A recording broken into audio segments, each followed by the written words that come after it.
नमस्कार साथियों। तो आज से फिर से हम एक और बार हमारे बीएड सेकेंड ईयर के एक और नए यूनिट नए चैप्टर को शुरू करने जा रहे हैं, जिसका नाम है language across curriculum. Okay, language across curriculum CPS 1। ध्यान रखिए इस चीज़ को। ओके, देखिए इस यूनिट को उठाने का मेन पर्पस क्या है। सबसे पहली बात, इसमें 3 ही यूनिट है। ओके, इस चैप्टर में सिर्फ 3 ही यूनिट है। ओके, इस पेपर में चैप्टर बोल रहा हूँ, इस पेपर में 3 ही यूनिट है और इन 3 यूनिट को अगर आप अच्छे से पढ़ लें तो आपका 50 मार्क का तो एग्ज़ाम होगा ही इस पेपर का। ओके, सो 3 यूनिट में हम लगभग 5 से 6 क्वेश्चन तैयार करेंगे। ओके, और उन्हीं क्वेश्चन में ही आपका आंसर आ जाएगा। सही है। तो hopefully that I will help you to explain all this concept and the handwritten note I will provide it to you। समझ में आया?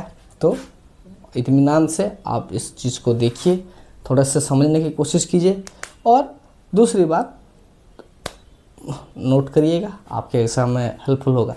सही है। देखिए, तो ये जो चैप्टर, ये जो पेपर है, इसमें जो CPS है लैंग्वेज अक्रॉस द करिकुलम, इसमें जो 3 यूनिट है। Okay, language background of learner, language in classroom, reading writing connection. Okay, ये 3 है।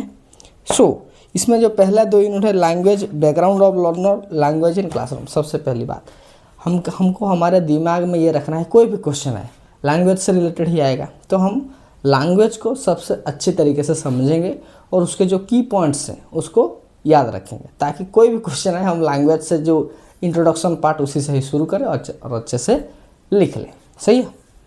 तो फिर देखो, language, what is language? A language A system of communication consisting of sound, word, grammar on the system of communication used by the people of A particular country और person. Okay, उसी को ही हम language कहते हैं। ये इसका intro है। समझ में आया? ये सिस्टम ऑफ कम्युनिकेशन एक ऐसा सिस्टम जिससे हम दूसरे से कम्युनिकेट करते हैं। ओके, कंसिस्टिंग ऑफ, उसमें क्या क्या होता है? Sound, word, grammar on the system of communication used by the people of A particular country और प्रोफेशन। ओके, इसको हम आगे बढ़ें इससे पहले मैं आपको एक छोटी सी बात बता रहा हूँ। देखिए, आपको बीएड में ये लैंग्वेज पढ़ाया क्यों जा रहा है? What is the main reason that you are being study this? देखो, जब एक छोटा बच्चा सा होता है, ठीक है, उसका तो मान के ही चलिए कि उसका जो मदर टंग है, जो मातृभाषा है, उसकी इंग्लिश तो नहीं होती है ना। तो वो बचपन से ही जब वो 1 साल 2 साल का हो जाता है, वो धीरे धीरे अपने घर में, अपने आस पड़ोस में रह के, अपने दोस्तों से मिल के, अपने घर वालों की बातें सुन के वो धीरे धीरे भाषा सीखता है और 2-2.5 साल में वो कॉम्प्लेक्स सेंटेंस भी बनाने लगता है उन शब्दों से मिल के, है ना। इसका मतलब वो एक दिन भी स्कूल गया नहीं है, लेकिन उसने एक भाषा को सुन के, समझ के अपने पकड़ बना लिया है ना। लेकिन क्या होता है, जब वो स्कूल जाता है, जब वो स्कूल जाती है, उसकी दुनिया ही उलट जाती है उसके सामने। फॉर एग्जांपल, जैसे कि वो घर से मम्मी को टाटा करके गया। ओके, तो वो उसको पता चला कि ये टाटा नहीं करते, बाय कहते हैं। ओके, जब उसने भिंडी खाने शुरू की तो उसको पता है क्या कि ये भिंडी नहीं, ये लेडी फिंगर है। जो लाया है वो आलू नहीं है, वो पटाटो है ना। तो उसका सारी ऊर्जा, जो एक भाषा से तो उसने सीखा है, लेकिन उसके सारी ऊर्जा किसी और एक भाषा के ऊपर चली जाती है ना। ये उसको प्रॉब्लम दिखाई देता है एट दी चाइल्डहुड एज। सो वो धीरे धीरे उस भाषा का तो सीखने की कोशिश करता है, क्योंकि वो अगर नहीं सीखेगा तो वो सर्वाइव नहीं करेगा। लेकिन उस सीखने के प्रयास में वो समझना भूल जाता है।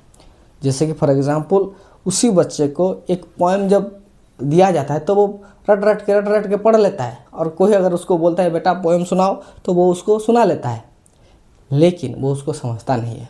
इसलिए हम बोलते हैं ये तो रट्टू तोता है, रट्टू तोता। अरे भाई, आप पहले से वो जिस भाषा में, वो जिस लैंग्वेज से वो कंफर्टेबल था, उस लैंग्वेज से उसको दूर करके किसी और लैंग्वेज से पढ़ाओ भी, सही बात है, और उसको उसमें समझ में नहीं आ रहा है, उसको उसमें इंटरेस्ट नहीं आ रहा, तो वो क्या करे? ओके, ये बात सिद्ध प्रूफ है कि कोई भी बच्चा हो, अगर आप उससे उसके मातृभाषा में सिखाओ तो वो बहुत जल्दी सीखता है ना।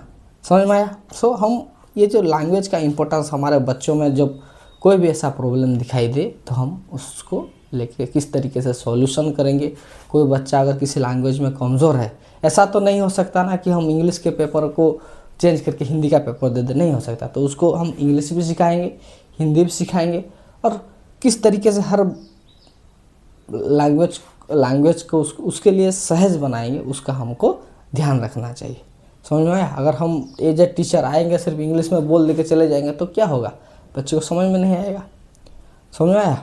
वो अगर वो लिख लेगा या फिर रट लेगा, आपको बता देगा, लेकिन वो कुछ समझेगा नहीं, और इस तरीके से एजुकेशन का विकास होगा नहीं। So our prime priority to understand the language across our curriculum. Okay, understand the language across our curriculum. Hope you understand this. Okay, शायद मैंने ज़्यादा बोल दिया, देखिए समझते हैं। Okay, language is system of communication consisting of sound, word, grammar और the system communication used by the people for a particular country और profession. Next point, language is living and dynamic phenomena. Okay, and people always found way of expressing their thought in most tightly controlled and oppressive society. Okay, most tightly controlled and oppressed society. For example, देखिए, मेरे एक class में बहुत सारे बच्चे हैं। मैंने किसी एक को पूछा और ऐसे ऐसे मैंने इशारा किया और वो खड़ा हो गया। क्या ये भाषा नहीं है? ओके, घर में कोई मेहमान आए और आप चिल्ला रहे हो, मम्मी आपको ऐसा एक इशारा दे देती है, क्या ये भाषा नहीं है?